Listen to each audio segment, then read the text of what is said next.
Olá, você sabia que neste ano está se completando 800 anos do primeiro presépio? Pois é, o presépio é uma criação de São Francisco de Assis a partir da leitura das narrativas do nascimento de Jesus, do Evangelho de Lucas e do Evangelho de Mateus.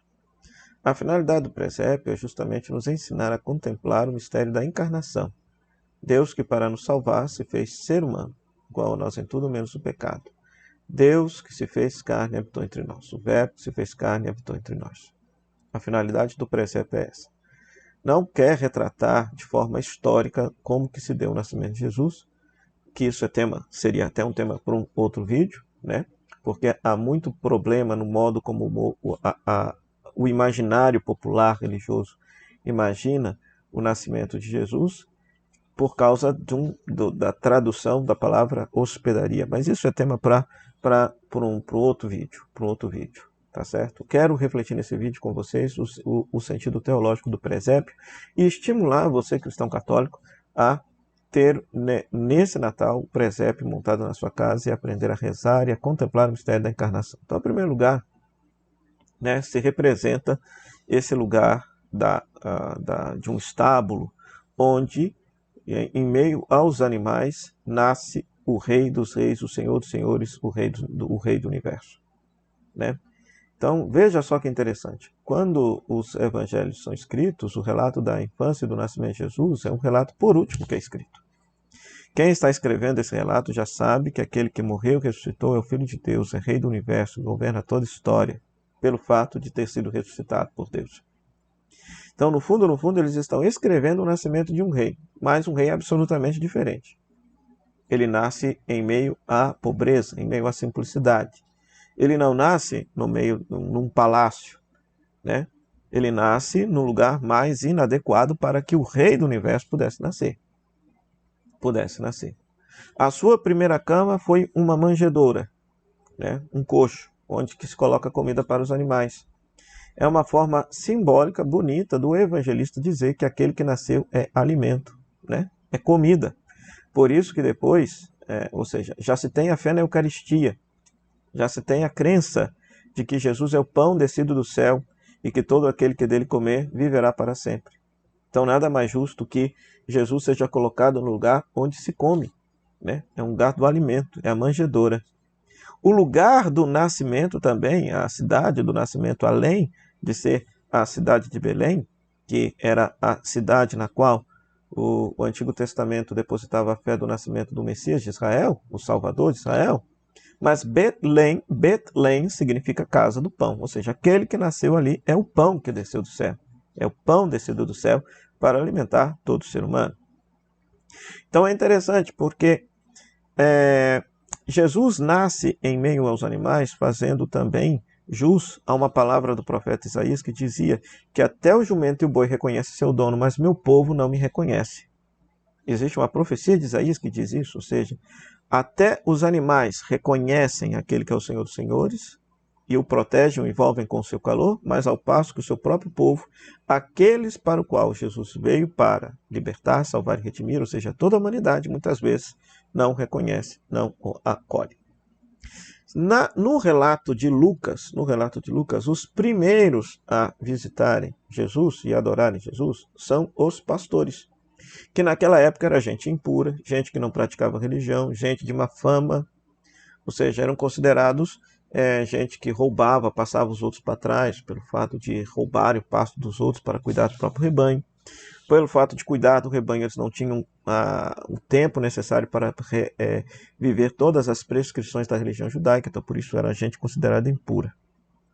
Pois, no relato de Lucas, o anjo diz, nasceu para vocês o Salvador, ou seja, nasceu para os impuros, para os marginalizados, para os esquecidos, para os excluídos da sociedade, para os excluídos da religião, para os excluídos daquele mundo, nasceu o Salvador. É interessante porque nasceu para vós.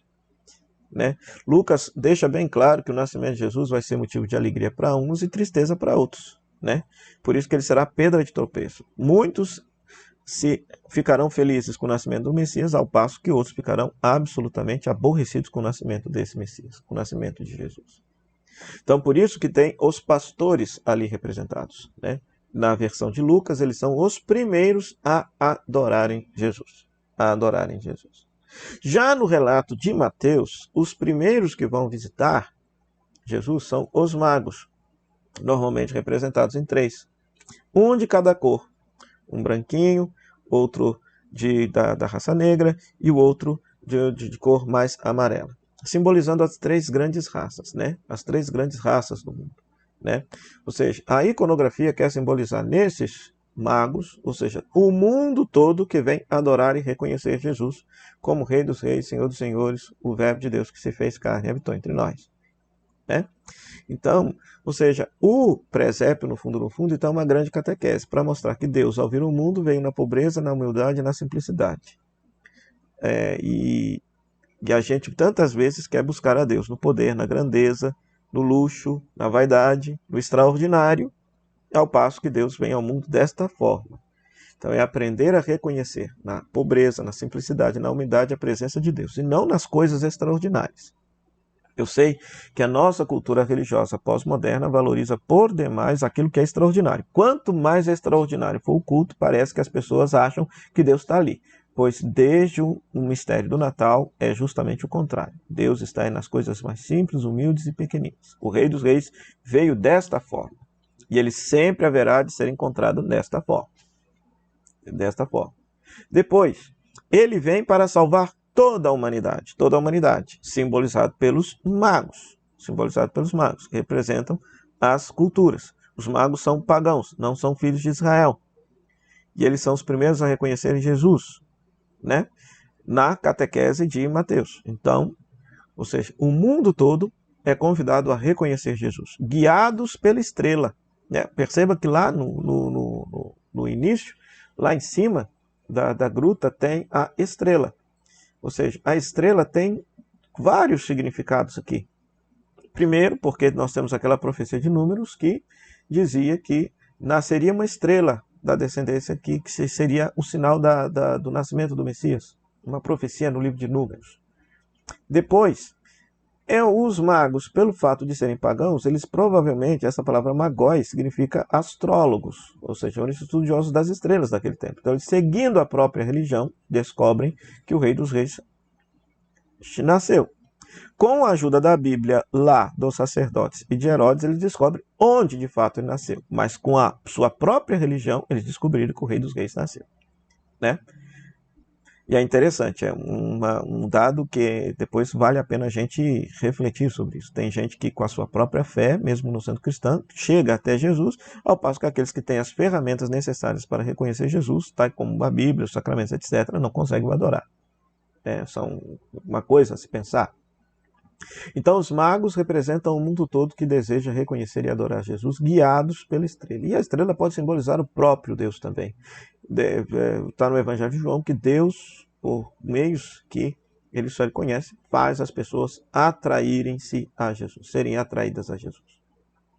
Mas agora, para salvar o mundo todo, simbolizado pelos magos, Deus salva de modo privilegiado aqueles que são excluídos deste mundo. E aí está o simbolismo dos pastores. Os pastores que eram gente excluída, marginalizada naquela sociedade, na catequese de Lucas, eles são os destinatários primeiros do nascimento desse Messias. Para vocês nasceu esse Messias. Para vocês. Então não nasceu para Herodes, não nasceu para os ricos de Jerusalém, não nasceu para a elite, ao clero de Jerusalém. Não foi para lá. Foi para aqueles que a sociedade e a religião daquele tempo excluíam. Então Deus quer salvar o mundo todo? Quer sim, quer salvar toda a humanidade? Quer. E o modo que ele demonstra que ele quer salvar toda a humanidade é salvando por primeiro aqueles que são excluídos da vida deste mundo. Aqueles que padecem nesse mundo. Aqueles que não têm direitos neste mundo. Então, é uma catequese maravilhosa o presépio. O presépio é uma catequese linda, uma catequese maravilhosa. Espero que você monte o presépio na sua casa, que você possa rezar diante dele e aprender a contemplar na simplicidade, na humildade, o modo como que Deus veio ao mundo para poder nos salvar. Que Deus te abençoe. Um feliz e santo advento em preparação à celebração do Natal do Senhor.